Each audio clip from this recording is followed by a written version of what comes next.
தனியார் வகுப்பிற்கு சென்ற 3 மாணவர்களை காணவில்லை. கம்பகா பிரதேசத்தில் தனியார் வகுப்பிற்கு சென்ற 14 வயதுடைய 3 மாணவர்கள் நேற்று மாலை முதல் காணாமல் போயுள்ளதாக யக்கள மற்றும் வீரகுல காவல்துறையினர் தெரிவித்தனர். யக்கள காவல்துறையினருக்கு இது தொடர்பில் ஒரு முறைப்பாடு கிடைத்ததுடன் மற்ற 2 முறைப்பாடுகள் வீரகுல காவல்துறைக்கு கிடைக்கப்பெற்றுள்ளன. மாணவர்களின் தாய்மார்களே இந்த முறைப்பாடுகளை செய்துள்ளதாக பிரதேசத்தின் சிரேஷ்ட காவல்துறை அதிகாரி ஒருவர் தெரிவித்தார். காணாமல் போன 3 மாணவர்களும் கம்பகா யக்கள பிரதேசத்தில் உள்ள பாடசாலை ஒன்றில் 9ஆம் ஆண்டில் கல்வி கற்கும் நண்பர்கள் எனவும் இவர்கள் மூவரும் நேற்றிரவு வரை வீட்டிற்கு வரவில்லை எனவும் சிரேஷ்ட காவல்துறை அதிகாரி மேலும் தெரிவித்தார். காணாமல் போன 3 மாணவர்கள் தொடர்பில் இன்று வரை எந்தவித தகவலும் தமக்கு கிடைக்கவில்லை என யக்கள மற்றும் வீரகுல காவல்துறையினர் தெரிவிக்கின்றனர். கணவனை கோடாரியால் வெட்டி கொன்ற மனைவி. மனைவியின் கோடாரி தாக்குதலால் பலத்த வெட்டு காயமடைந்த கணவர் உயிரிழந்துள்ளதாக இப்பலோகம காவல்துறையினர் தெரிவித்தனர். இப்பலோகம காத்திரியகம பிரதேசத்தில் வசித்து வந்த புஞ்சி பண்டகே உக்கு பண்டா என்ற 74 வயதுடைய நபரே உயிரிழந்துள்ளார்.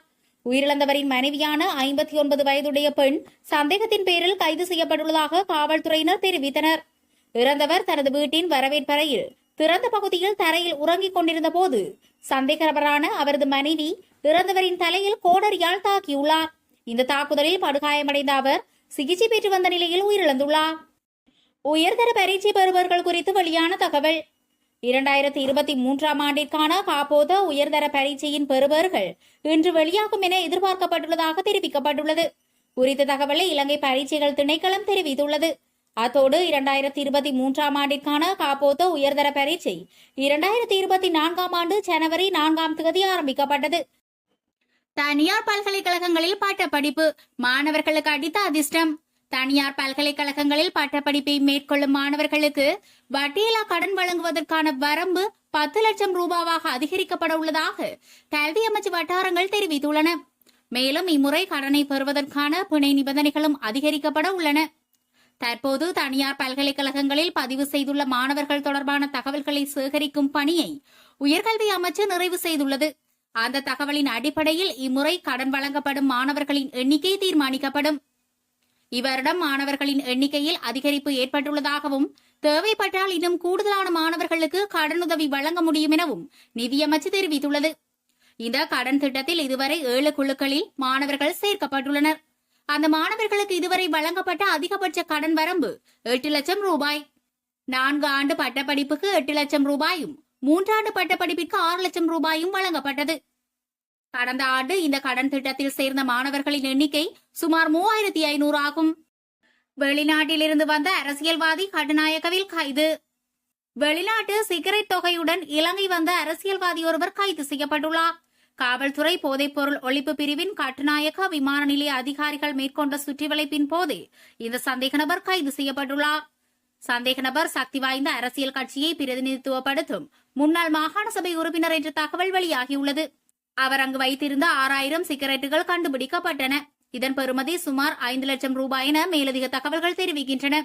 சம்பவம் தொடர்பில் காவல்துறை போதைப்பொருள் ஒழிப்பு பிரிவின் கட்டுநாயக்க விமான நிலைய பிரிவின் அதிகாரிகள் மேலதிக விசாரணைகளை மேற்கொண்டு வருகின்றனர். அரசு ஊழியர்களின் சம்பளம். ரணிலின் மகிழ்ச்சியான அறிவிப்பு. அரசு துறையின் சகல துறைகளிலும் நிலவும் சம்பள முரண்பாடுகளை தீர்ப்பதற்கு நடவடிக்கை எடுத்து வருவதாக அதிபர் ரணில் விக்ரமசிங்க தெரிவித்துள்ளார். கொழும்பு பண்டாரநாயக்க ஞாபகார்த்த சர்வதேச மாநாட்டு மண்டபத்தில் நேற்று இடம்பெற்ற நிகழ்வொன்றில் கலந்து கொண்ட போதே அவர் மேற்கண்டவாறு குறிப்பிட்டார். எவ்வாறாயினும் இந்த ஆண்டு அரசு ஊழியர்களுக்கு 10,000 ரூபாய் உதவித்தொகை வழங்க ஏற்பாடு செய்யப்பட்டமை குறித்து அதிபர் ரணில் நினைவூட்டியுள்ளார். இதேவேளை தனியார் துறையிலும் ஊதியத்தை உயர்த்த முயற்சிகள் மேற்கொள்ளப்பட்டு வருவதாகவும் அவர் சுட்டிக்காட்டியுள்ளார். இந்த நிலையில் இவ்வருடம் அதிக சலுகைகளை வழங்குவதற்கான பொருளாதார பலம் எம்மிடம் இல்லாவிட்டாலும் அடுத்த வருடம் அரசு ஊழியர்களுக்கு சில சலுகைகளை வழங்குவதற்கான அரசு துறையின் சகல துறைகளிலும் நிலவும் சம்பள முரண்பாடுகளை தீர்ப்பதற்கு குழு ஒன்றை நியமிக்க தீர்மானித்துள்ளோம். இலங்கைக்கான வாகன இறக்குமதி. ரணிலின் கைக்கு சென்ற அதிகாரம். இலங்கைக்கு வாகனங்களை இறக்குமதி செய்வது தொடர்பில் ஆராய்வதற்காக நியமிக்கப்பட்ட குழுவின் பரிந்துரைகள் நிதியமைச்சரான ரணில் விக்ரமசிங்கவிற்கு அனுப்பி வைக்கப்பட்டுள்ளது. அதன்படி வாகன இறக்குமதி தடையை 4 கட்டங்களாக தளர்த்த பரிந்துரை செய்யப்பட்டுள்ளது. இந்த குழு இது தொடர்பான காலக்கெடுவையும் முன்வைத்துள்ளதுடன் குழுவின் பரிந்துரைகளை பரிசீலித்ததன் பின்னர் அதிபர் இது தொடர்பான இறுதி தீர்மானத்தை எடுப்பார் எனவும் தெரிவிக்கப்படுகிறது. இதன்படி வாகன இறக்குமதிக்கு அனுமதி வழங்கினால் வருடாந்தம் சுமார் 340 மில்லியன் ரூபாய் சுங்க வருமானத்தை பெற்றுக்கொள்ள முடியும் என குழு சுட்டிக்காட்டியுள்ளது.